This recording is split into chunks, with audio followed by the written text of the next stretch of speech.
What's going on, CK Nation? It's your boy, the Boss Man CK, and on today's episode of the Full Throttle, we're taking another trip down track history road as we visit one of most exclusive places in Florida.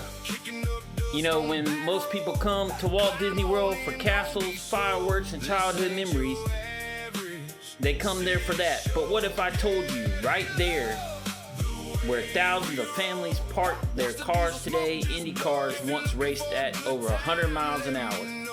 Welcome to the road trip, where today we're taking a journey down that track history lane to uncover the forgotten story of the legendary Speedway itself. We're going to visit Walt Disney World Speedway, better known as the Mickey Yard. So, we're all gas, no brakes.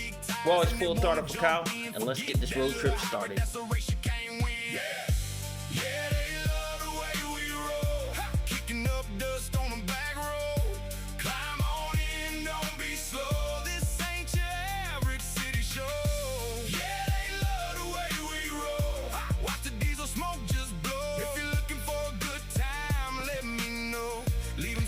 Alrighty. Located in beautiful Lake Vista, Florida, right outside of Orlando, is a track that used to host Indy cars for a while called Walt Disney World Speedway. In the mid-1990s, Disney had an ambitious idea. Why not bring Major League Motorsports to the most famous vacation destination in the world? The Walt Disney World Speedway broke ground in June of 1995 and was completed in record time, built for approximately $6 million. The 1 mile tri-oval track just steps away from the Magic Kingdom parking lot. It's at just right next to it. It's hard to imagine how now, but standing here, race fans once filled grandstands watching the newest stars of the Indy racing battle wheel to wheel. The Speedway featured a unique three-turn design and was engineered by Indianapolis Motor Speedway's officials. Its unusual triangular shape earned comparisons to tracks like Pocono Raceway. Sometimes it was even called the Mini Pocono. While Disney fans quickly gave it another nickname, though, they named it the Mickey Yard, or the Mick Yard. The track officially opened on November 28, 1995, with an incredible dedication ceremony featuring Indy Racing Star League stars driving a 5-car flying V formation beneath fireworks. Can you imagine that? So, if you're a race fan, that's like heaven for you, especially if you're a Disney fan too. You can go to a race and go to Disney World. What could be better, right? In January of 1996, a historic moment was marked. The Walt Disney World Speedway hosted the Indy 200 and one of the inaugural races of the brand new Indy Racing League, which we now know as IndyCar or Firestone or NTT IndyCar Series. For a brief moment, Disney became one of the most unique racing destinations in America. And can you believe that? IndyCar's first inaugural race for IndyCar racing was at Disney World Speedway. Like the new racing league itself, like IndyCar, open wheels, Formula One, all that had been going on, but for the new, bringing together the new Indy Racing League, IRL, or as we know it today, like I said, the NTT Indy Series, we had the inaugural race there at Walt Disney World Speedway.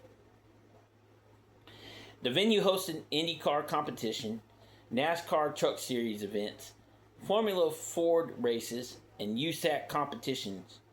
Drivers loved escaping cold northern winters for sunny Florida test sessions. When you're from somewhere that's probably like 20 or 30 degrees in the wintertime and you go down there for a test session and it's probably like mid 60s, of course you're going to love it. during the winter. Who wouldn't? Imagine spending the day at Magic Kingdom and then hearing the roar of Indy cars just beyond the parking lot. It was like unlike anything else in motorsports. Yet, despite the novelty, major racing events would only return for a few short years. By 2000, professional racing had largely moved on. Yes, it started expanding, and unfortunately, Walt Disney World Speedway became like other tracks that were having issues with keeping dates.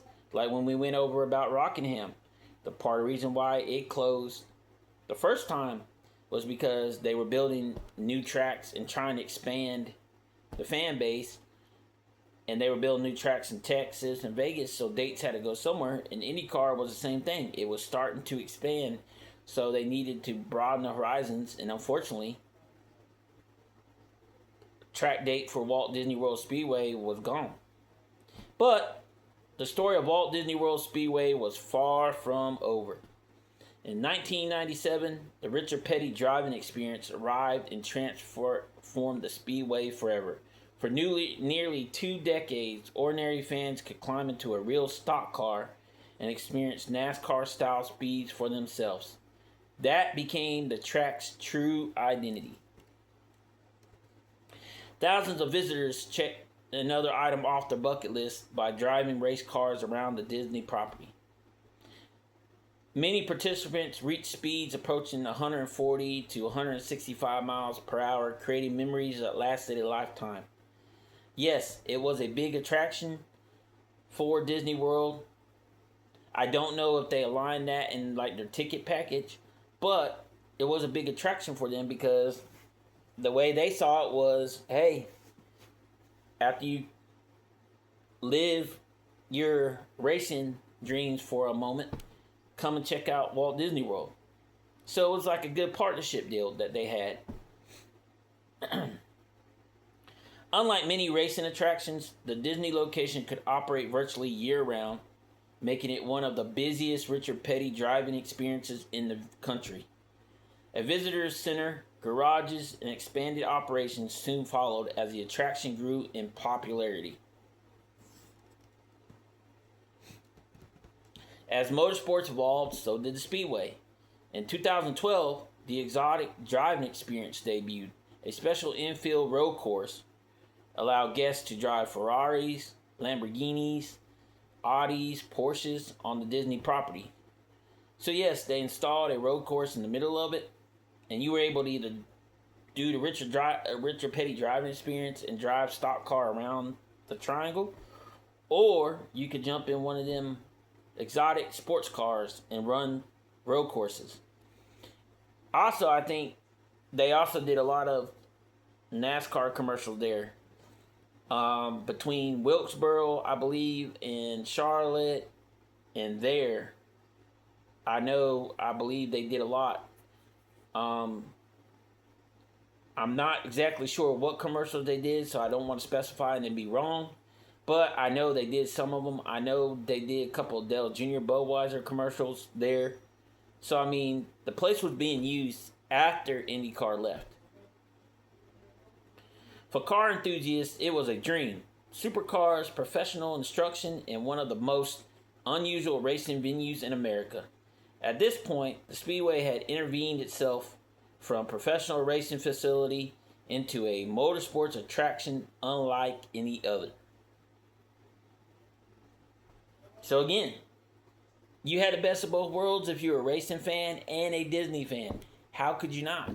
You go visit Disney World, have the time of your life there as a Disney fan, and then slide on over to the racetrack and live out your racing dreams and get some laps and stuff.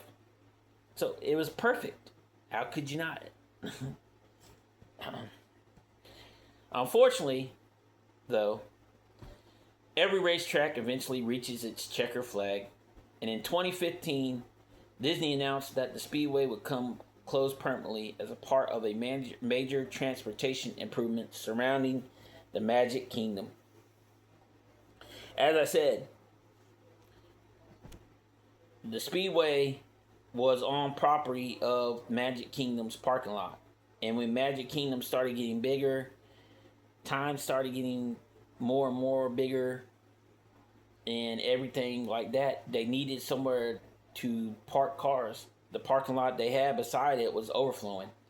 So they had to do something.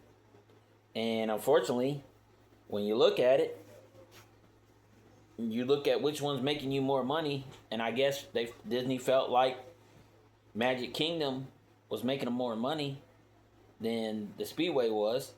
So unfortunately, we got to make the hard choice of closing it and transition to a better improvement, better parking lot.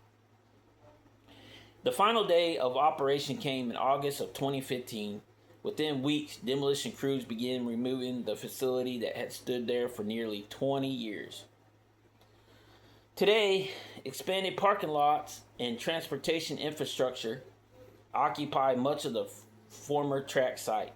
To the average Disney guest, there's little evidence of a Speedway ever existed there. Like I said, unless you're a racing fan and unless you knew about it, you go there today, there's no evidence of it. And you never knew it was there. You could be parking at Magic Kingdom and what is a regular parking lot, but not realizing that you may be parking in, I don't know, turn 3. Or you could be parking in the pit area. You could be parking where the grandstands once stood. You never know, because there's little to no remains of it. Yet for race fans and motorsports historians, Walt Disney World Speedway remains unforgettable. It was ambitious. It was unusual. It brought racing into a place nobody expected. Years after its closure, race fans still share memories online of driving stock cars, attending races, and hearing engines roar across the Disney property. The Mick Yard or Mickey Yard may be gone, but it's a place in motorsports history is secure, and it will always be there. From Indy cars and NASCAR trucks to the Richard Petty driving experience, Walt Disney World Speedway proved that racing can happen in the most unexpected places. Again, who would have thought an amusement park like Walt Disney World would have a racetrack there? Who would have thought that? Yes, for motorsports fans like myself and UCK Nation and everybody else out there, it sucks that it's gone. But it's a piece of history that once stood at one time. And for those of you that got to go there and experience it and enjoy it, you have that memory. Unfortunately, I didn't get a chance to ever get out there to enjoy it or see it or anything like that. But from what I've heard, from what I've seen, pictures, photos, on Google Maps before they updated it, everything, it was a place like no other. So, and that's my point when I talked about in Bowman Gray's video was, again, moments like these, tracks like that aren't with us anymore, we got to keep remembering. We got to keep the history alive. Today, for maybe about 15, 16 minutes, we brought Walt Disney World Speedway back to life for a little bit. Just to talk about it. Just to realize that it was once there. And it was once part of our motorsports history. And will always be a part of our motorsports history. So, with that being said, I hope you enjoyed another trip down track history lane. Again, always thank you guys for subscribing, watching, always tuning in. Be sure to continue to like, subscribe, and follow us. And join us next time for another CK Motorsports Full Throttle road trip as we continue to go down this road trip of track history lane and continue to visit the tracks that are still there and the ones that aren't there anymore. And remember, we're always all gas, no brakes. We're always full throttle for Kyle. And I will definitely see you guys on the next one. And we'll see you down the road.